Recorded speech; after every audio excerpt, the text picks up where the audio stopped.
peringatan kemerdekaan Republik Indonesia yang ke-78, anak-anak muda harapan bangsa akan bertarung membawa nama harum merah putih di negeri orang.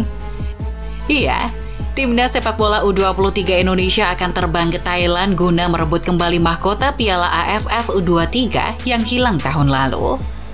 Bersama punggawa yang kurang lebih hampir sama dengan punggawa peraih emas SEA Games, optimisme tinggi patut untuk dikobarkan. Lantas bagaimana peluang timnas U23 meniti jalan untuk menjadi juara di ajang ini? Tagline penuh perjuangan, ayo Bung rebut kembali, layak disematkan kepada timnas muda Garuda di ajang ini. Pasalnya di edisi sebelumnya, timnas kita absen di ajang ini karena beberapa sebab. Timnas U23 gagal berangkat ke Kamboja pada 2022 lalu karena beberapa pemainnya menderita cedera dan COVID-19. Atas dasar itulah secara resmi Coach Shin mengirimkan surat ke PSSI bahwa timnas muda tidak bisa ikut. Pihak PSSI pun sangat menyayangkan dengan kondisi yang dialami timnas ketika itu. Alhasil di helatan Piala AFF U23 2022 lalu, yang keluar sebagai juara adalah Vietnam setelah mengalahkan Thailand di final. Oh ya, bagi yang belum tahu, kompetisi AFF U23 ini termasuk kompetisi yang baru loh. Di mana tahun ini adalah tahun keempat penyelenggaraan. Pertama kali dihelat pada tahun 2005 di Thailand. Thailand sendiri yang jadi juaranya. Namun kemudian vakum cukup lama hingga akhirnya digelar lagi pada tahun 2019 di Kamboja. Nah, di penyelenggaraan kedua itulah timnas kita di bawah asuhan Indra Syafri dan pemain macam Witan Sulaiman berhasil keluar menjadi kampiun. Timnas U23 Indonesia ketika itu menang 2-1 atas timnas Gajah Putih. Kenangan manis di Kamboja 2019 lalu itu bisa jadi modal bagi kepercayaan diri para pemain muda Garuda yang akan kembali berlaga di tahun ini. Apalagi setelah mahkota itu hilang dari pangkuan, semangat berlebih dari para punggawa timnas tentunya membara. Kali ini, timnas bukan dilatih Indra Syafri lagi, melainkan langsung Coach Shin. Timnas kini sudah menjalani pemusatan latihan di Jakarta pertanggal 10 Agustus 2023. Sebanyak 23 pemain dipanggil. Beberapa dari mereka adalah pilar di ajang SEA Games yang lalu, seperti Rizky Ridho, Bagas Kava, Hernando Ari, Alfredo Dewangga, Beckham Putra, Irfan Jauhari, maupun Ramadan Sananta. Ada juga beberapa muka baru yang diprediksi juga akan jadi pembeda. Mereka adalah Jim Kelly Slayer, Persik, Salim Tuharea, Madura, Rifki Dwi, Persita, maupun Abdul Rahman, Rans. Namun di saat skuad sudah diumumkan, ada hal-hal menarik lainnya, yakni soal target timnas kita di ajang ini. Menurut Ketua PSSI Erick Thohir, ajang ini hanya akan jadi batu loncatan untuk menatap kualifikasi Piala Dunia U23 2024 yang muaranya akan ke Olimpiade 2024. Jadi menurut Erick, tak ada target di ajang ini bagi timnas. Syukur-syukur sih bisa juara. Selain tanpa target, persiapan timnas menuju Piala AFF U23 pun penuh dengan permasalahan soal pemanggilan pemain. Karena bagaimanapun pilar muda Garuda ini sedang giat-giatnya membawa klubnya berjaya di Liga 1. Tak heran jika para klub enggan melepaskan pilarnya ke timnas. Yang jadi contoh Thomas Doll di Persija. Ia kesal ketika pemainnya dipanggil timnas seperti Rizky Ridho maupun Muhammad Ferrari. Untung saja, Witan maupun Rio Fahmi tak jadi dipanggil.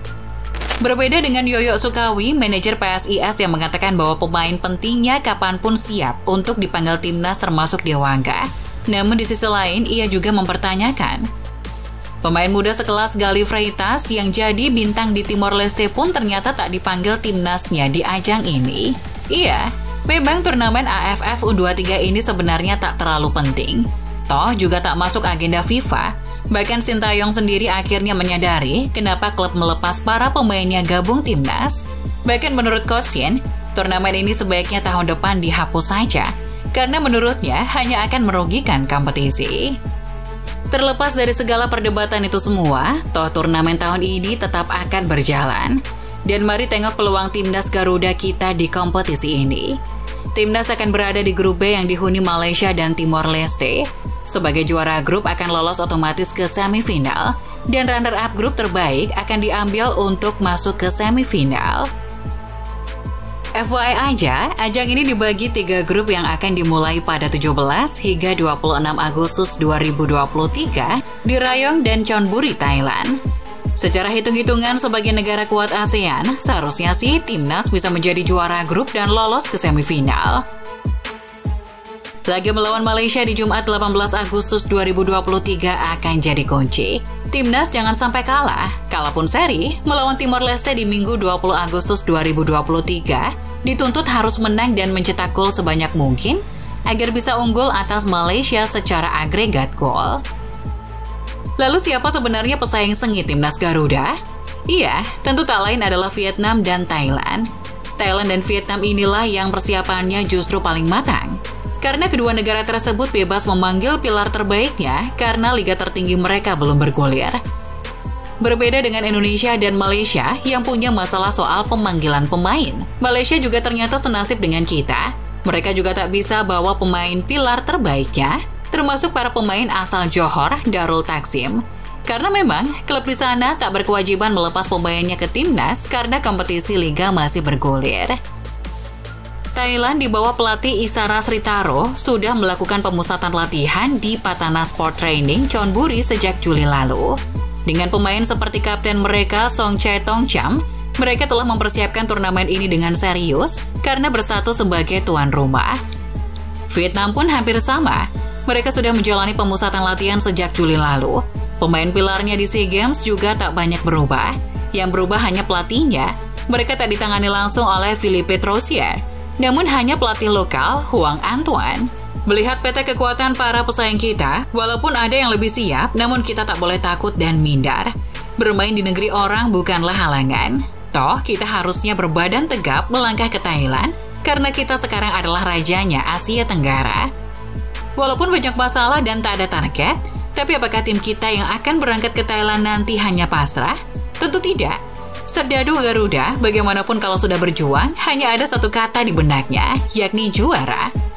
Dengan skuad yang sebagian besar sudah memiliki pengalaman sebagai juara, lalu ditambah racikan strategi dari Coach Shin, kans timnas jadi juara cukup besar.